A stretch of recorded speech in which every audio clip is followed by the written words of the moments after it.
नमस्कार दोस्तों। आज ये जूरिस्प्रूडेंस का यूनिट 1 का वीडियो 2 है, सेकंड वीडियो है। और सबसे अच्छी बात ये है कि आज हम लोग यूनिट 1 पूरी तरीके से जूरिस्प्रूडेंस का जो है वो हम खत्म कर देंगे। तो अभी ये पेपर 1 चल रहा है और इसी नवंबर के महीने में हम जो 6 के 6 पेपर हैं वो पूरा का पूरा आपको यहाँ पे फ्री में पूरी तरीके से कवर कर लिया जाएगा। और अगर आप इसको लगातार अटेंड कर रहे हैं तो एक चीज़ मैं आपको इंश्योर कर दूं कि आपके बहुत ही अच्छे मार्क्स आने वाले हैं, बशर्ते आपने इसको कई बार सुना हो और ध्यान से आप इसको सुन रहे हो, नोट्स बना रहे हो। क्योंकि मेरा तो प्रयास है कि मैं इसमें आपको जितना हो सकता है क्रिस्प नोट्स दूं और पूरी जो आपकी मेहनत है वो इस अगर आपने नवंबर महीने में अच्छे से कर ली तो फर्स्ट सेमेस्टर आपका बहुत अच्छे से एलएलबी का निकल जाएगा। और उन भाइयों के लिए जो अपनी जॉब के साथ में एलएलबी कर रहे हैं या ड्यूटी के साथ में या कुछ भी अपना काम कर रहे हैं और उसके साथ में एलएलबी कर रहे हैं, तो उनके लिए कई बार संभव नहीं हो पाता है कि वो बैठ के पढ़ें, लेकिन नॉलेज तो उनको भी चाहिए। तो इस माध्यम से उनको नॉलेज भी मिलेगा और साथ ही साथ उनका ये भी है कि अच्छे मार्क्स से उनका फर्स्ट सेमेस्टर निकल जाएगा। तो आपको निराश होने की बिल्कुल जरूरत नहीं। अगर अभी तक आपने कुछ नहीं पढ़ा है, आप सिर्फ ये वीडियोस जो हैं बड़े ध्यान से देखिए, सुनिए और नोट्स बनाइए इससे, ठीक है। तो एक बार हम लोग जो अभी फर्स्ट वीडियो में जो हमने कल ही डाला हुआ था द लॉ गाइड पे, पहले हम थोड़ा सा उसका रिकैप कर लेते हैं फटाफट और उसके बाद हम लोग उसी को कनेक्ट करते हुए आज जो हम लोग हैं उसके आगे बढ़ेंगे। तो कल जो हम लोगों ने डिस्कस किया था वो जूरिस्प्रूडेंस के बारे में, डेफिनेशन, नेचर, स्कोप और क्या सोर्सेज हैं उसको उसको लेकर के हम लोगों ने डिस्कस किया था। इसकी जो अलग अलग जूरिस हुए हैं, जैसे अल्पियन हो गए, सिसरो जी हो गए, डॉक्टर केसी एलन हो गए, रॉबर्ट कीटन हो गए, जूलियस स्टोन हो गए, सर थॉमस एर्स्कीन हॉलैंड हो गए, इनकी हम लोगों ने डेफिनेशंस जो इन लोगों ने दी है उसके बारे में हम लोगों ने कल जाना था। उसके बाद हम लोग नेचर ऑफ जूरिस्प्रूडेंस पे चले गए थे, जहां पे हमने आपको study and theory of law बताया था, insights into fundamental principles, rights, duties, possession, property and remedies के बारे में बताया था। Focus on sources of law, statutory law, common law, constitutional law, clarification of the concept of law, इसके बारे में हम लोगों ने पूरा डिस्कस किया था। उसके बाद हम लोग आ गए थे स्कोप ऑफ जूरिस्प्रूडेंस, जिसमें हम लोगों ने relationship of jurisprudence between law, culture and society कैसे लिंक्ड है इनसे, लीगल लॉजिक्स क्या है, इंटरडिसिप्लिनरी जो एस्पेक्ट्स हैं इसके वो क्या होते हैं, उसके बारे में बात हुई थी। फिर हम लोग आ गए थे डेफिनेशन ऑफ स्टेट पे, जहां पे अलग अलग जो हमारे पास्ट में जूरिस्ट हुए हैं, जैसे वुड्रो विल्सन हो गए, डल्लास जी हो गए, होलैंड हो गए, सामंत जी हो गए, ग्रोटियस हो गए, तो ये अलग अलग लोगों के हम लोगों ने जो फेमस लोग हैं उनकी डेफिनेशन हम लोगों ने स्टेट की देखी थी। जो कई सारी थियरीज हैं स्टेट को फॉर्म करने में, जैसे डिवाइन थियरी है, नेचुरल थियरी है, सोशल कॉन्ट्रैक्ट थियरी है, पैट्रियार्कल थियरी है, मैट्रियार्कल थियरी है, इनके बारे में हम लोगों ने जाना था। आज जो हम लोग जानेंगे वो है custom and its role in society. बहुत ही इंपॉर्टेंट है और इसमें से भी प्रश्न आते हैं, ये ध्यान रखिएगा। तो अगर आपने पूरा वीडियो ध्यान से देखा तो ये पक्का है कि आप आंसर बहुत अच्छे से लिख पाएंगे, बहुत बढ़िया से कर पाएंगे उसको। तो अभी हम लोग इसके ऊपर थोड़ा सा देखते हैं। देखिए इसमें प्रश्न किस तरीके का बनेगा। प्रश्न ये बनेगा कि क्या आप एग्री करते हैं दैट कस्टम जो है एक तरीके से अगर आप देखें, जो do you agree with the view that custom is to society what law is to state. जो कस्टम है, रूढ़ी, जो जिसको हम लोग कहते हैं, कई बार हिंदी में जो बात की जाती है, जिसमें बोला जाता है कि जो रूढ़ी समाज के लिए एक कानून है, कई बार होता है ना, कस्टम समाज के लिए, सोसाइटी के लिए कानून की तरह काम करता है। और अगर हम बात करें तो आपका नजरिया क्या है, तो वो उस पर कई बार ये प्रश्न बनेगा कि आपकी नजर में क्या कस्टम जो समाज के लिए है, क्या वही चीज लॉ राज्य के लिए है। डिस्कस द कंटेंट, उसके बारे में एक बार डिस्कशन करिए और वैलिड कस्टम और डिस्क्राइब करिए when does a custom become law. Custom कब लॉ बन जाता है, क्योंकि सारे कस्टम्स लॉ नहीं होते हैं, ठीक है। तो इसके बारे में आपका नजरिया लिया जाएगा, आपका व्यू लिया जाएगा, डिस्कस करने के लिए आपको बोला जाएगा।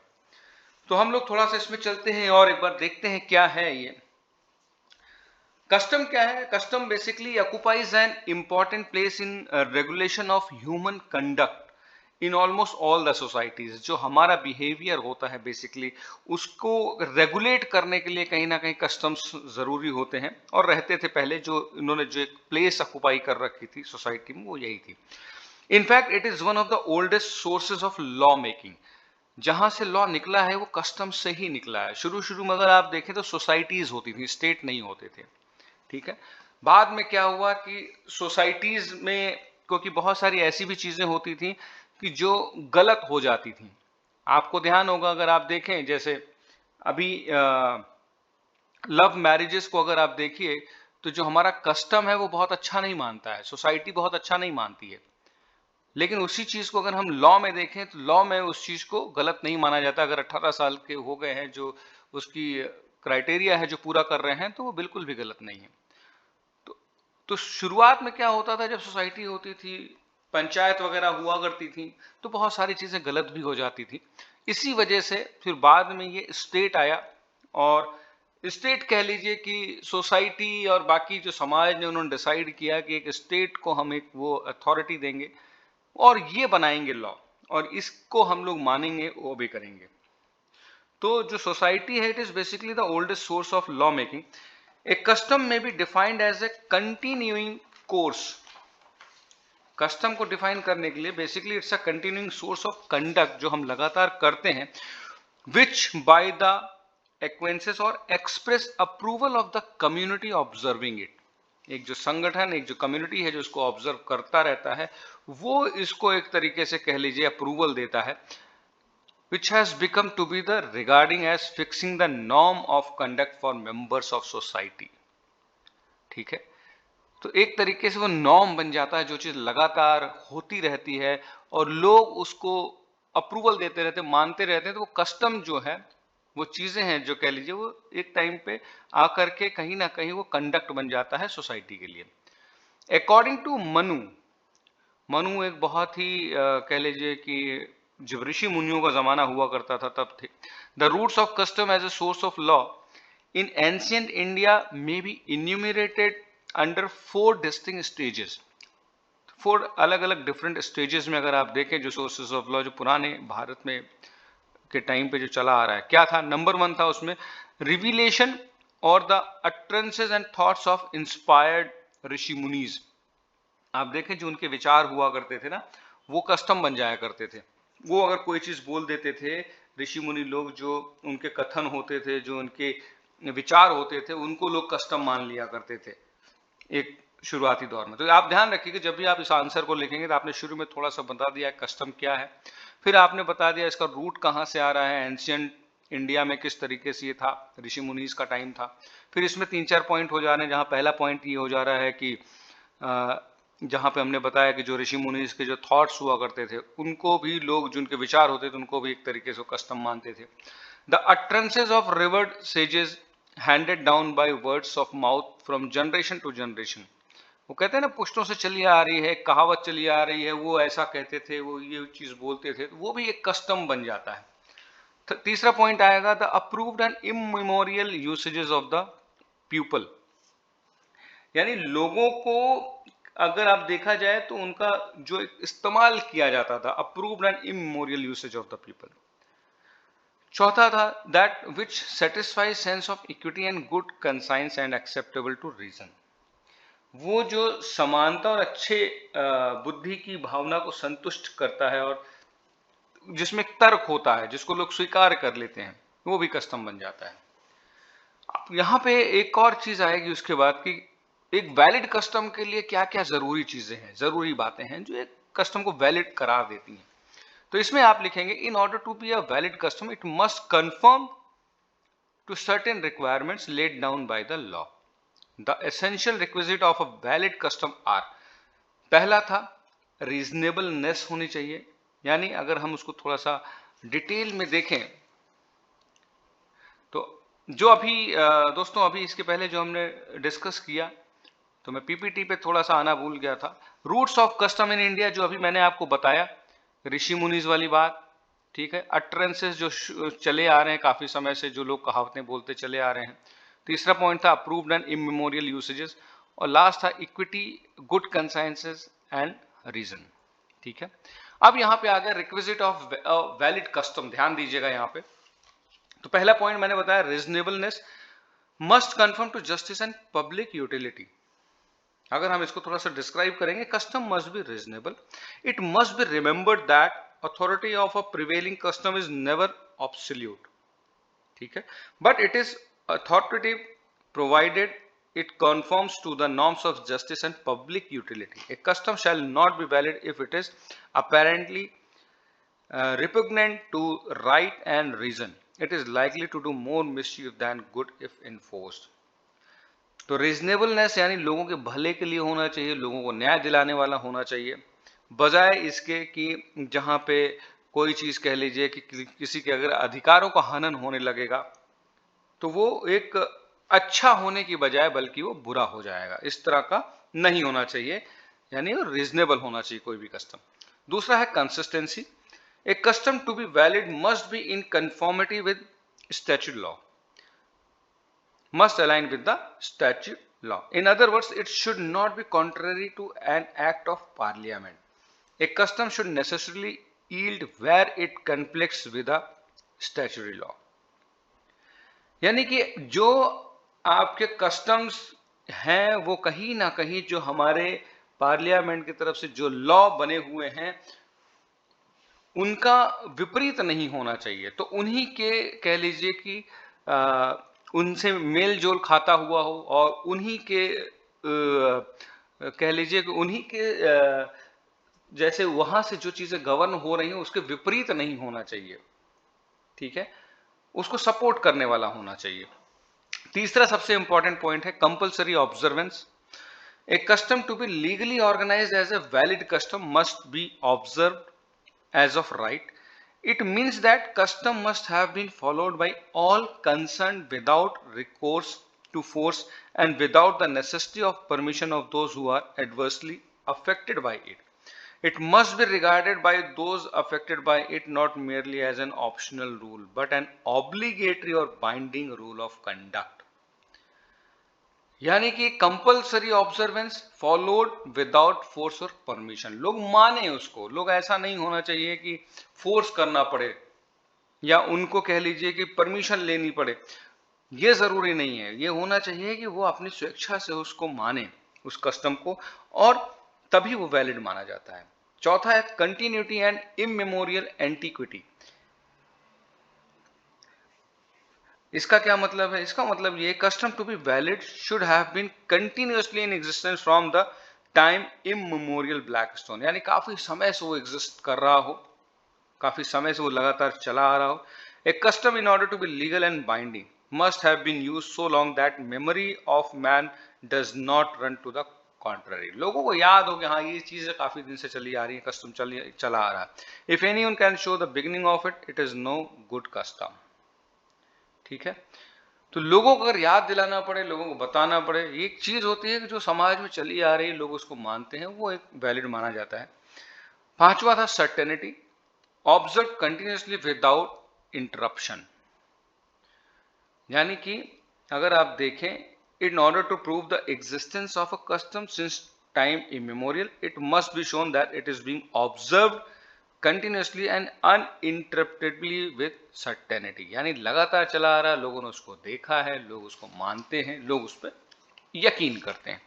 तो ये रिक्विजिट ऑफ वैलिड कस्टम था। तो कस्टम से रिलेटेड जब भी आएगा तो ये चीजें आपको, ये पॉइंट्स ध्यान रखिए जो स्क्रीन पे आपको दिखाई दे रहे हैं, ये आपको लिखना होगा वहां पे हेडिंग डाल करके, और फिर इसके बारे में वहां पे डिटेल में आप इसको लिख देंगे। तो अगर हेडिंग्स आपको याद रहेंगे तो आप बड़े आराम से लिख पाएंगे, ठीक है। तो उसके बाद एक और प्रश्न जो बनता है बड़ा ही इंपॉर्टेंट है, तो हम उसके बारे में फटाफट से डिस्कस करते हैं। कस्टम लॉ कब बन जाता है? When does custom become law? तो सबसे इंपॉर्टेंट पॉइंट है, ध्यान रखिएगा, recognition by the legal system. इसके ऊपर क्वेश्चन कैसे बनता है? क्वेश्चन बनता है कि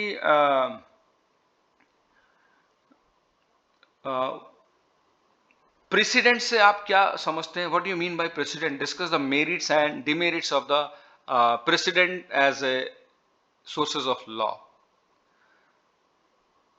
अब यहां पे ध्यान रखिएगा, जैसे भाई यहां पे अब मैं इस चीज के बारे में बता रहा हूं आपको। Recognition by the legal system judicial precedent as a source of law, यानी कि जो निर्णय पहले हो चुके हैं या कोर्ट ने कभी भी कोई चीज हाई कोर्ट या सुप्रीम कोर्ट में कुछ चीज फॉलो की गई है, जो सुपीरियर कोर्ट्स में वहां पे किसी चीज को लेकर के कोई निर्णय दिया है और वही चीज दोबारा घटित होती है, तो ये प्रेसिडेंट लॉ मान लिया जाता है, यानी judicial precedent as a source मान लिया जाता है कि ये अगर ऐसा पहले हो चुका, उसके ऊपर निर्णय दिया जा चुका है, तो दोबारा से भी इस चीज को हम एक लॉ मानते हैं और हम इस पर निर्णय दिया जा सकता है।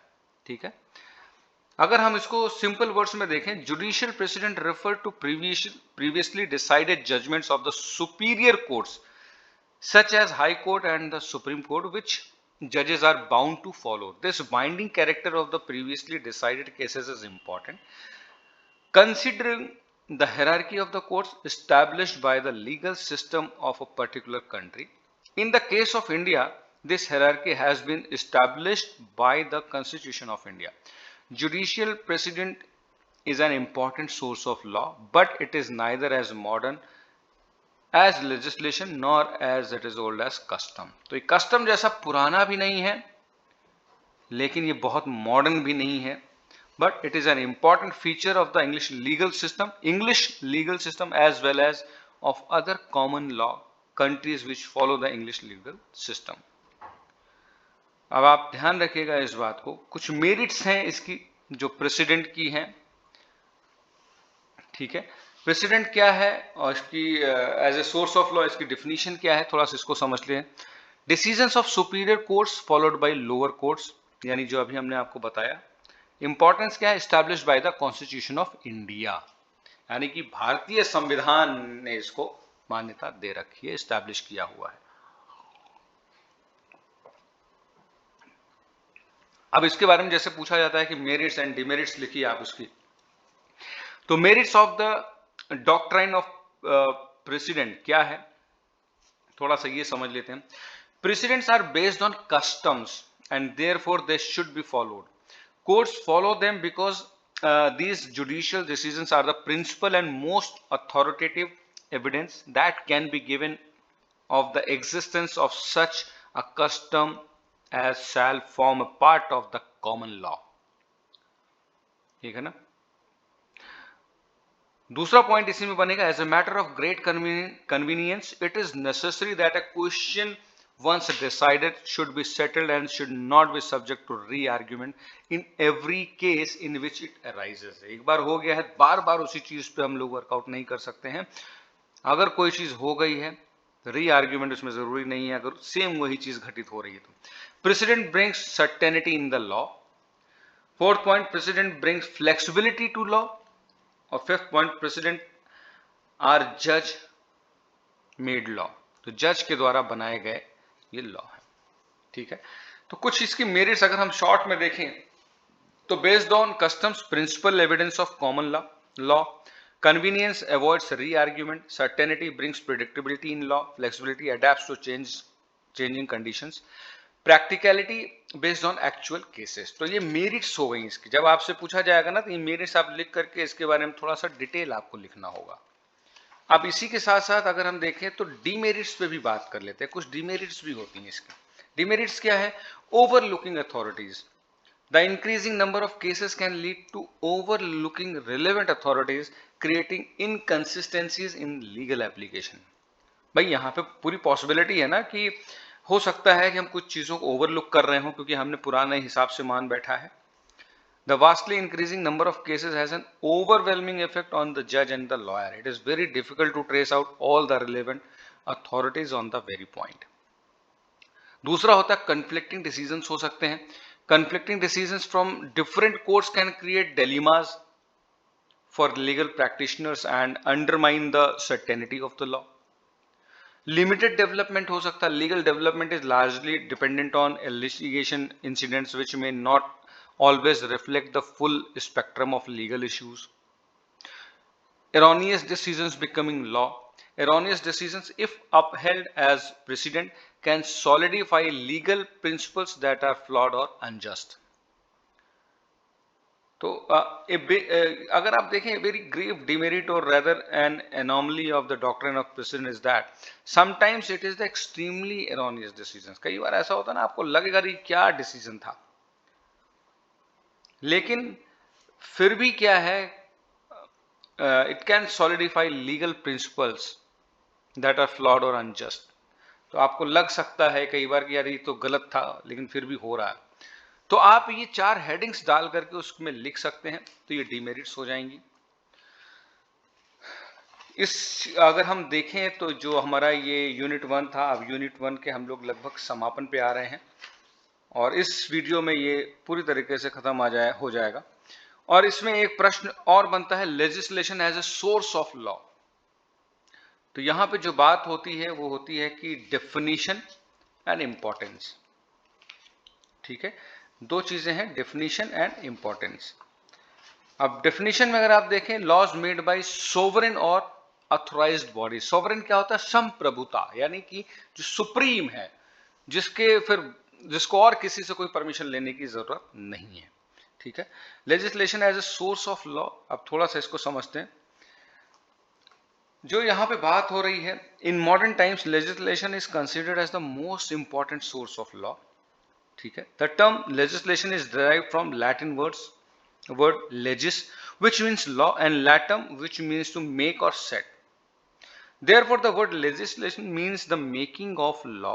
The importance of legislation as a source of law can be measured from the fact that it is backed by the authority of sovereign and it is directly enacted and recognized by the state. The expression legislation has been used in various senses. It includes every method of lawmaking. In the strict sense, it means laws enacted by the sovereign or any other person or institution authorized by him. ठीक है, तो legislation खुद अपने आप में बहुत बड़ा source of law है. तो इसके बारे में थोड़ा सा ये आप बताएंगे. काइंड्स ऑफ लेजिस्लेशन की अगर हम बात करें, तो supreme legislation, when the laws are directly enacted by sovereign, it is considered as supreme legislation. One of the features of supreme legislation is that no other authority except the sovereign itself can control or check it. कोई और उसको check नहीं कर सकता, कोई और उसको control नहीं कर सकता. The laws enacted by the British Parliament fall in this category, as the British Parliament is considered as sovereign. The law enacted by the Indian Parliament also falls in the same category. However, in India, power of parliament are regulated and controlled by the constitution. Through the laws enacted by it are not under the control of any other legislative body. तो ये ध्यान रखिएगा, जब legislation as a source of law आएगा तो आप इसकी definition बताएंगे थोड़ा सा, कि सोवरीन और जो सुप्रीम अथॉरिटी है उसके द्वारा ये बनाया जाता है. इसकी इंपॉर्टेंस आप बता देंगे थोड़ी सी, backed by the authority of the state. ठीक है, कॉन्स्टिट्यूशन इसको बैक करता है. तो अगर आप इसके ऊपर ये लिखते हैं तो फॉर श्योर है कि यहाँ पे भी आपको बहुत अच्छी बढ़त मिलेगी. अब आप देखिए, हम लोगों ने ये पूरी तरीके से लगभग कवर कर लिया है. ठीक है, अब इसमें कुछ चीज यहाँ पे है, आप देख सकते हैं. जैसे टाइप्स ऑफ लेजिस्लेशन के बारे में बात की हुई है. टाइप्स ऑफ लेजिस्लेशन क्या है? सुप्रीम लेजिस्लेशन होता है, laws enacted by the sovereign. Subordinate legislation होता है, एनेक्टेड बाय सबऑर्डिनेट अथॉरिटीज होती हैं जो इसको मानती हैं. Autonomous law, rules by autonomous body. Judicial rules होते हैं जो मेड बाय जुडिशरी होते हैं. Local laws made by local bodies like panchayat. Colonial law made for colonies. Laws by the executive made by various state organs.